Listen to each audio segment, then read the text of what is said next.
श्रवण कैसे किया जाता है, कीर्तन कैसे किया जाता है? मुनियों ने पूछा। ब्रह्मा जी ने कहा सरल है, बताए देते हैं।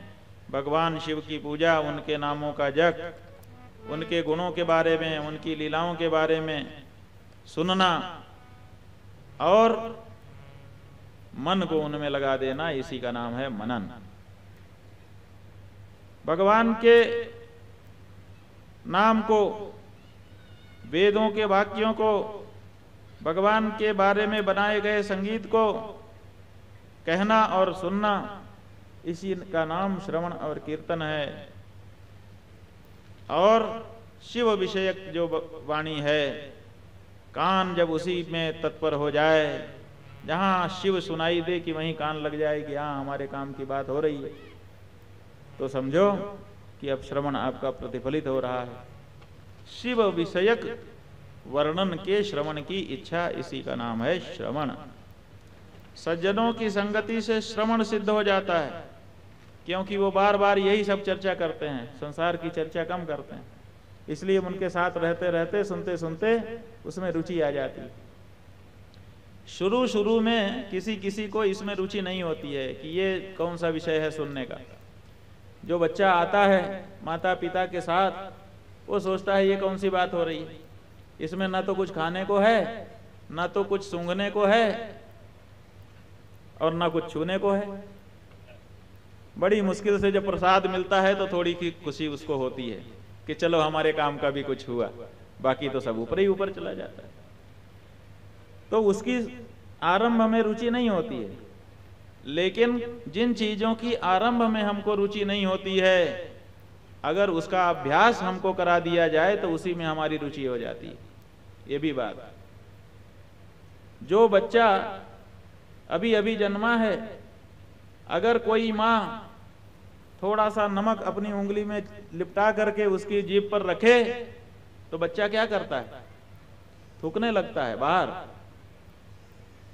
बिल्कुल स्वीकार नहीं करता है।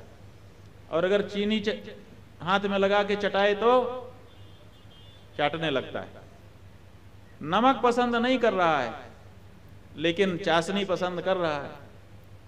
वही बच्चा जो पहली बार नमक मुंह में डाला गया तो थू थू कर रहा था, धीरे धीरे माताएं चटाती रहती हैं, और चटाते चटाते ये हालत हो जाती है कि आगे चल करके पत्नी अगर एक दिन नमक डालना दाल में भूल जाए तो थाली उठा के पटक देता है कि नमक तक नहीं है इसमें।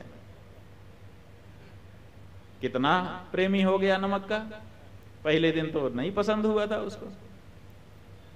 कैसे हो गया? अभ्यास कराने से। पहलवान अखाड़ा खोद करके लड़ते हैं, बच्चे को ले जाते हैं, कहते हैं तुम लड़ो, वो नहीं लड़ना चाहता, लेकिन डांट के फटकार के प्रेरणा दे के उसको दंड बैठक करवाने लगते हैं, लड़ाने लगते हैं। बाद में फिर वो कोई लड़ने को ना मिले तो उसको दिक्कत होने लगती है। वो सोचता है कि कोई मिले, कोई मिले। पढ़ने के लिए बच्चे को बैठा दो, बिल्कुल पढ़ना नहीं चाहता है, डर भय के कारण किसी तरह से कुछ याद करके जिंदगी निकालता है।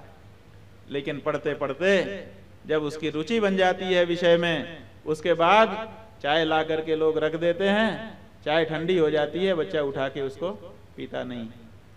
क्यों? क्योंकि उसका पढ़ने में मन लग गया।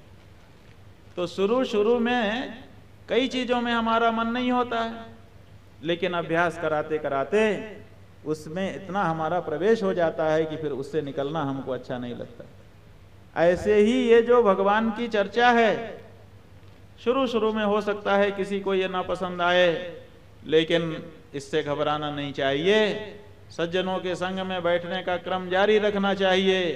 बैठते बैठते बैठते बैठते एक दिन ऐसा आएगा कि इसके बिना उससे रहा नहीं जाएगा।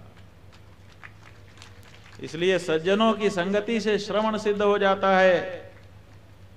और जब श्रवण सिद्ध हो जाता है, सुनते सुनते सुनते सुनते एक चीज होती है। वो क्या होती है? बोलने की इच्छा हो जाती है। ये जो श्रोता है ना, आप लोग तो मौसमी श्रोता हो, एक शिव पुराण सुन रहे हो, और ये लोग जो हैं जहां जहां होगा वहीं सुनना पड़ेगा। तो ये सुनते सुनते सुनते सुनते एक दिन ऐसी परिस्थिति में आ जाएंगे कि इनको भी बोलने का मन करने लगेगा। जो जो सुने हैं वो भर गया, अब वो जो भरा है उसको निकालने का मन होने लग जाएगा। तो ये जो श्रोता होते हैं वही बाद में वक्ता बन जाते हैं, और जो श्रोता नहीं होता वो कभी वक्ता नहीं बन सकता। इसलिए जिसको वक्ता बनना है भविष्य में, उसको अभी से अच्छा श्रोता बन जाना चाहिए। सुनता जाए, जो जो अच्छा लगे उसको नोट करता जाए, और नोट करके रोज उसको देखे कि मैंने क्या सुना था, मैंने क्या सुना था। अगर ये प्रवृत्ति कोई पाल लेगा तो आने वाले दिनों में एक अच्छा वक्ता निश्चित रूप से वो बन जाएगा। तो पहले सज्जनों के संग से हमको श्रवण सिद्ध होता है, और जब श्रवण सिद्ध हो जाता है तो कीर्तन भी सिद्ध होने लग जाता है। और जब कीर्तन सिद्ध होता है, जब कहने का आपको मौका मिलता है, तब आपकी बड़ी जिम्मेदारी हो जाती है। शुरू में तो आप समझते हैं कि क्या है, मंच पे चढ़ के बोलना ही तो है, हम बोल देंगे। लेकिन जब बोलने लगते हैं तो देखते हैं कि कुछ लोग उठ के जा रहे हैं, कुछ लोग बातचीत कर रहे हैं, कोई हमारी बात सुन ही नहीं रहा है। तो फिर किसी और से पूछते हैं कि भाई ये क्या बात है। एक व्यक्ति बोल रहा था तो सब बड़े ध्यान से सुन रहे थे, और जब हम बोलने के लिए खड़े हुए तो कोई ध्यान ही नहीं दे रहा था। तो वो बताता है कि उस वाले वक्ता की बात में गहराई थी, तुम्हारी बात में अभी वो गहराई नहीं है, इसीलिए लोग डूब नहीं रहे हैं। गहराई ले आओ तो जो आएगा, जो घुसेगा वो डूब जाएगा। तो फिर उसको गहराई लाने के लिए मनन आरंभ करना पड़ता है।